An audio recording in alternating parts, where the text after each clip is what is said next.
penduduk. Nah, yang sebelah saya Pak Tampu Boron yang menangani data-data penduduk. Betul nggak dia penduduknya di daerah mana? Bisa kita tanya di Pak Tampu Boron. Ada nggak di dalam komputer? Kalau tidak ada di dalam komputer, bagaimana supaya ada? Nah, barangkali itu sebagai pengantar. Kita dengar dulu Bang, kira-kira yang mau disampaikan Pak Pasani dan kawan-kawan. Baru nanti bisa kami bantu yang memang kapasitas kami, ya kan? Tentunya ada mungkin yang tidak kami pula, tapi yang tahu kami, kalau tidak kami tahu, kami tunjukkan kemana jalannya.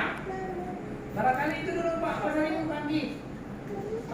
Abang bilanglah dulu kira-kira apa yang jadi persoalan, biar kita bahas sama-sama. Yang porsi kami selesaikan, yang porsi yang lain nanti yang bisa kami koordinasikan, yang memang bisa kami perintahkan, yang kami arahkan.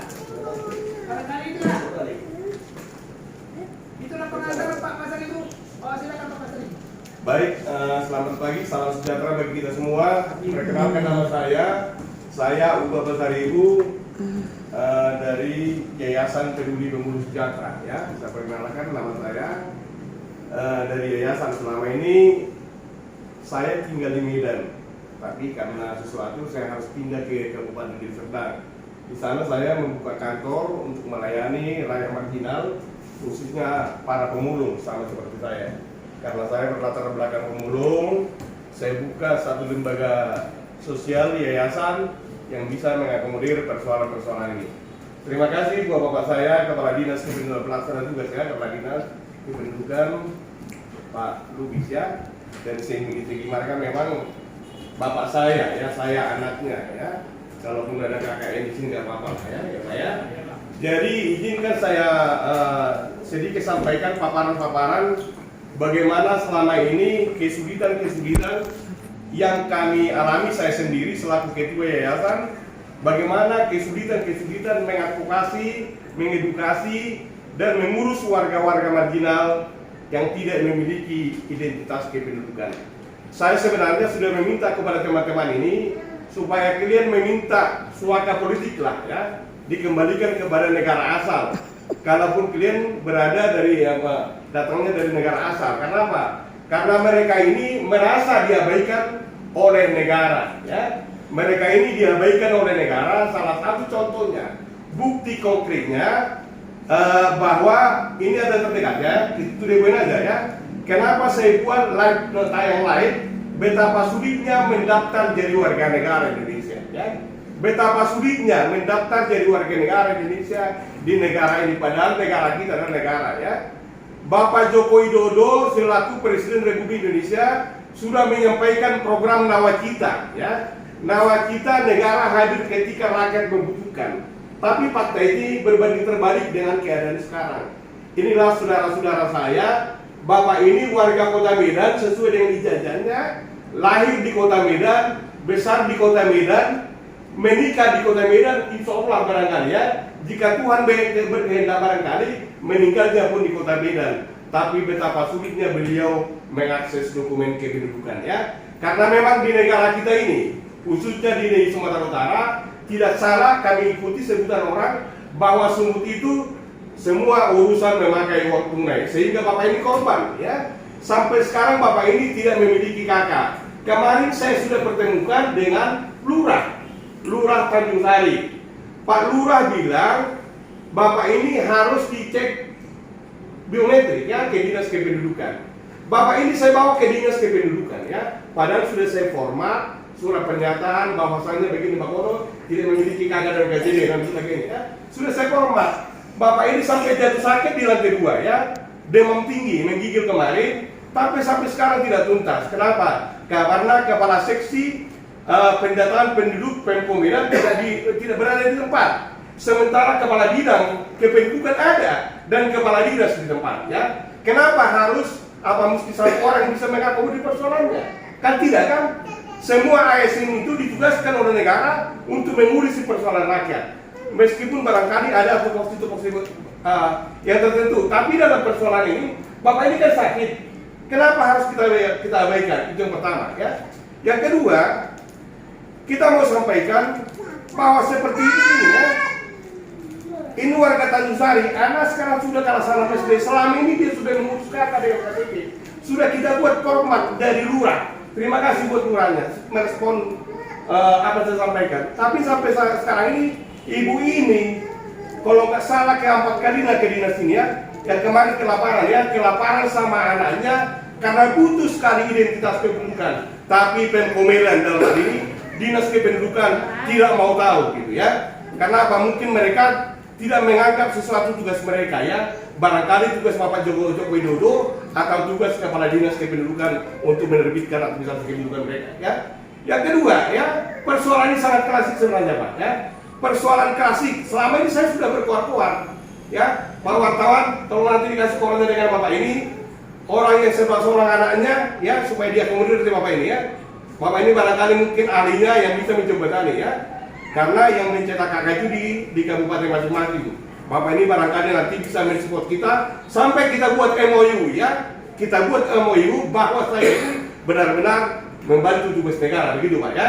Kita buat satu MOU-nya bagaimana menghadirkan negara untuk persoalan kependudukan seperti ini. Karena selama ini saya dituding calo.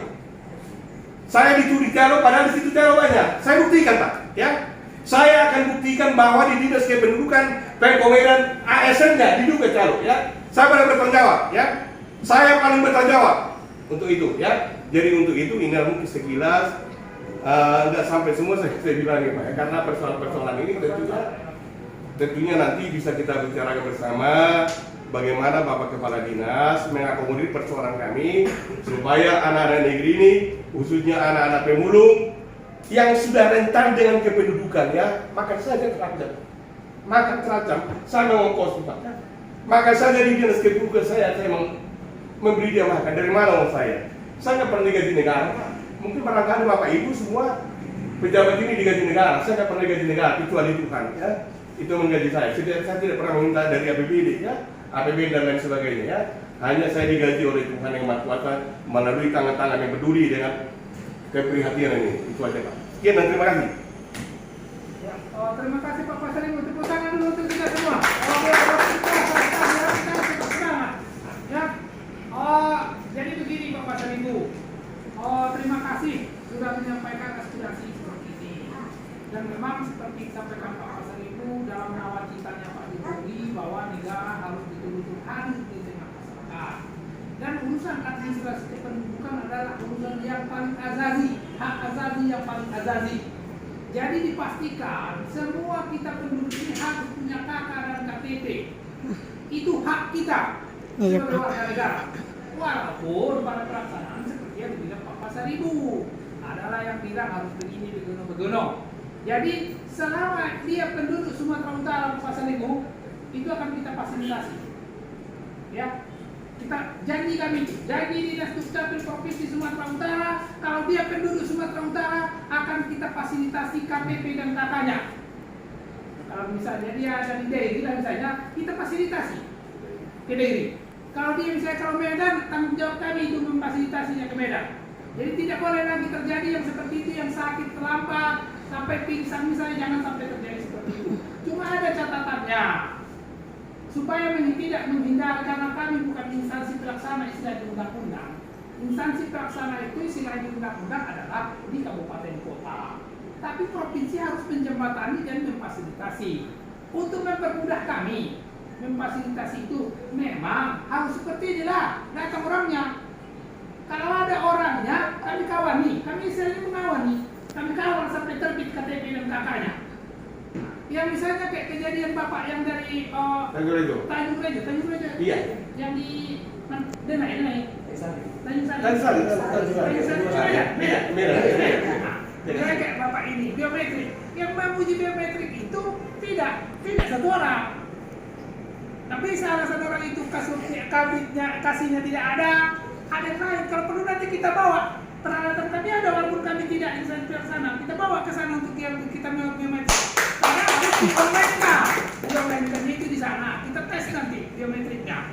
Jadi Pak Pasari Bu, barangkali nanti kami minta rekamnya berapa yang akan kita rekap namanya, alamatnya sama masalahnya apa. Misalnya, Bapak apa teman saya yang Tanjung Sari? Lupa. Kedua Pak. Misalnya Bapak ini persoalannya belum punya kakak dan punya KTP, tapi ada ijazah lahir dan besar di Medan, dokumen yang dimiliki lah ada. Mana tahu adanya kakak yang dulu yang merah-merah tuh, mana tahu, atau fotokopinya itu dikasih. Jadi nanti melalui Abang Pasar Ibu, setelah didata ini kita jadwal. Misalnya ini sekarang 1, 2, 3, ini bisa mungkin kalau Medan semua. Kita jadwal misalnya hari ini 10. Besok, karena berarti saya tahu lah kita orang ini kadang-kadang kan kita nanti mau terus bisa jadi begitu malah pula kita nanti kan. Jadi supaya menghindar itu dan Bapak Ibu juga kalaupun antri tidak lama, itulah nanti melalui Pak Pasar Ibu kita jadwal. Hari ini misalnya yang ini dulu. Kalau makanya kan ini tadi untuk Pak Pasar Ibu daftar semua yang akan bisa bantu. Ya kan? Dari daftar yang akan kita bantu kita sepakati mana yang hari ini, mana besok, mana lusa. Supaya tidak alasannya karena ya nanti yang lain kan banyak juga di situ. Jadi nanti baru kalau urusan ke sana urusan kami. Yang penting urusan kita sama Pak Pasar Ibu menghindari asli kita jadwal. Nah sekarang yang ada di sini, kalau Bapak ini lihat saya lihat ada kakaknya. Bapak apa masalahnya? Saya dari Sadar, Pak. Urus ke kamar dia. Bapak mau pindah nanti? Udah pindah, Pak. Tapi Pindah. di dalam surat kartu keluarga Muhammadiyah, nama saya tidak tercantum, Pak. Surat pindahnya ada, surat pindahnya. Nah, ini yang apa, Pak? Surat pindah Bapak dari Serdang ada. Sudah sama ini, Pak. Masalah tuh Ini cuma itu masalah apa? Iya, Pak. kata kita mau satukan sama suami. Ya Bapak desa. Itu aja ya kan, langsung gitu.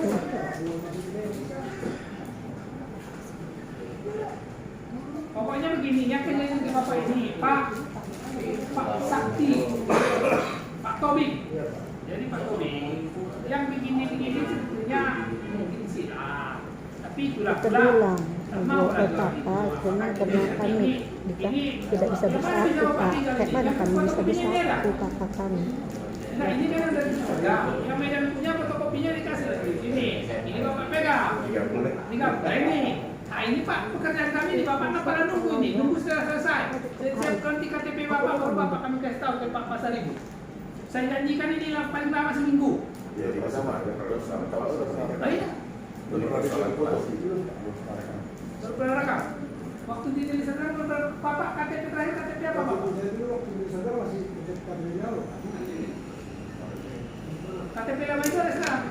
udah ditarik ke Medan, cuman persoalannya klasik gini, mungkin Bapak ini menurut analisa saya ya, udah ditarik ke Serdang, datang ke Kering, mana buku nikahmu, kan gitu. Jadi Bapak ini tidak bisa menunjukkan buku nikah, kan gitu. Jadi karena diminta prosedurnya harus ada buku nikah, dikeluarkan lah Bapak ini, kan kira-kira gitu ya. Salah itu, harusnya tidak dikeluarkan Pak. Jadi ini kan udah dibuat di sini. Kawin belum tercatat. Betul. Hukumannya cuma itu, kawin belum Iya. tercatat dibuat, bukan dikeluarkan. Kalau kita periksa di database sekarang ada data kawin di Bangku Medan, udah pasti tuh. Karena sekali pindah sekali semari. Makanya saya bawa Bapak ini bukan ini persoalannya kebetulan awalnya sudah 70 tahun ya sekeluarga ya. Ibu itu tumor sekarang Pak ya lah. Tumor sekarang tidak memiliki kakak dengan KTP Pak ya. Tumor. Adiknya. Yang ada itu di mana sekarang adiknya itu? Nggak ada di sini. Di Kelapa Lima kan? Nggak ada kakak dengan KTP. Kelapa Lima itu dari Serdang ya? Iya kalau ini udah kasih tanya sekarang saya. Iya Pak itu betul. Bulan masih Medan. Dari Serdang kalau itu. Serdang itu. Ada berdua bisa ada Medan ada dari Serdang. Tapi itu terpecahnya kan udah ada. Jadi walaupun malu ngurusin nggak apa-apa kan pakai apa ikhlas kan. Kalau Bapak ini tadi ada ijazah